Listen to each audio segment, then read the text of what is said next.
किस श्राप की मुक्ति के लिए लक्ष्मी जी को करनी पड़ी महादेव की उपासना। ये बात तो सब जानते ही हैं कि माता लक्ष्मी अपने भक्तों पर जल्दी खुश होकर उनकी हर मनोकामना को पूरी करती हैं। शुक्रवार का दिन मां लक्ष्मी को समर्पित है और इस दिन इनकी पूजा अर्चना करने का विधान बताया गया है। हमारे हिंदू धर्म के धार्मिक ग्रंथों में भगवान विष्णु और माता लक्ष्मी से जुड़ी ऐसी बहुत सी कथाएं प्रचलित हैं, जिनके बारे में बहुत से लोग जानते होंगे। लेकिन आज हम आपको एक ऐसी कथा के बारे में बताने जा रहे हैं जो शायद ही किसी को पता हो। आज हम बात करेंगे कि आखिर ऐसा क्या कारण था जिससे कि श्री हरि को अपनी ही पत्नी लक्ष्मी को श्राप देना पड़ा। तो चलिए जानते हैं इस कथा के बारे में। एक पौराणिक कथा के अनुसार एक बार भगवान विष्णु ने लक्ष्मी जी को भूलोक में अश्व योनि में जन्म लेने का श्राप दे दिया। जैसे कि सब जानते ही है कि भगवान विष्णु हर लीला के पीछे कोई न कोई कारण जरूर रहा है और इसी तरह इसके पीछे भी उनकी कोई लीला ही थी। लक्ष्मी जी को इस बात का बहुत बुरा लगा और उनकी प्रार्थना सुनने के बाद भगवान विष्णु ने कहा, देवी, यद्यपि मेरा वचन अन्यथा तो हो नहीं सकता, तथापि कुछ काल तक आप अश्व योनि में रहोगी और उसके बाद मेरे समान ही तुम्हारे एक पुत्र उत्पन्न होगा। उसके बाद ही इस श्राप से आपकी मुक्ति होगी और फिर आप वापस मेरे पास बैकुंठ आ जाएंगी। एक दिन भगवान के श्राप से लक्ष्मी जी ने भूलोक में आकर अश्व योनि में जन्म लिया और कुछ समय बीत जाने के बाद उन्होंने कालिंदी नदी व तमसा के संगम पर भगवान शंकर की आराधना करनी शुरू कर दी। वे भगवान सदाशिव त्रिलोचन का सच्चे मन से 1000 वर्षों तक ध्यान करती रही।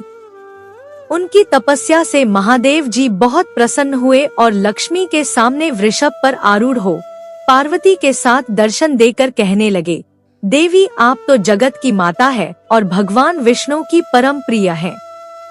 आप भक्ति मुक्ति देने वाले संपूर्ण चराचर जगत के स्वामी विष्णु भगवान की आराधना छोड़कर मेरे भजन क्यों कर रही है? वेदों का कथन है कि स्त्रियों को सर्वदा अपने पति की ही उपासना करनी चाहिए और उनके लिए पति के अतिरिक्त और कोई देवता ही नहीं होता है। पति कैसा भी हो, वह स्त्री का आराध्य देव होता है। भगवान नारायण तो पुरुषोत्तम है। ऐसे देवेश्वर पति की उपासना छोड़कर आप मेरे उपासना क्यों कर रही हैं? ये सब सुनने के बाद लक्ष्मी जी ने कहा, हे प्रभु, मेरे पतिदेव ने मुझे अश्व योनि में जन्म लेने का श्राप दे दिया है और इस श्राप का अंत मेरे पुत्र होने पर ही होगा। आपकी उपासना मैंने इसलिए क्योंकि आप में और श्री हरि में जरा सा भी भेदभाव नहीं है। आप और वे एक ही हैं, केवल रूप अलग है। आपका और उनका एकत्व जानकर ही मैंने आपकी आराधना की है और यदि आप मुझ पर प्रसन्न हैं, तो मेरा यह दुख दूर कीजिए। भगवान शिव माता लक्ष्मी के वचनों को सुनकर बहुत प्रसन्न हुए और भगवान विष्णु से इस विषय के बारे में प्रार्थना करने का वचन दिया और श्री हरि को प्राप्त करने व एक महान प्रकर्मशाली पुत्र प्राप्त करने का वर भी उन्हें प्रदान किया। भगवान शिव का संदेश और देवी लक्ष्मी की स्थिति जानकर भगवान विष्णु अश्व का रूप धारण कर लक्ष्मी जी के पास गए और कुछ समय अश्व व अश्वी के रूप में समय बिताने के बाद देवी लक्ष्मी को एकवीर नाम का पुत्र की प्राप्ति हुई। उसी से हैहयवंश की उत्पत्ति हुई।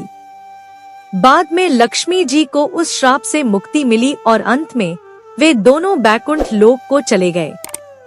आशा करती हूँ यह कहानी आप लोगों को अच्छी लगी होगी। अच्छी लगे तो लाइक करें, अपने दोस्तों के साथ शेयर करें, मेरे चैनल को सब्सक्राइब करें और कमेंट में जय मां लक्ष्मी अवश्य लिखें। कहानी सुनने के लिए बहुत बहुत धन्यवाद।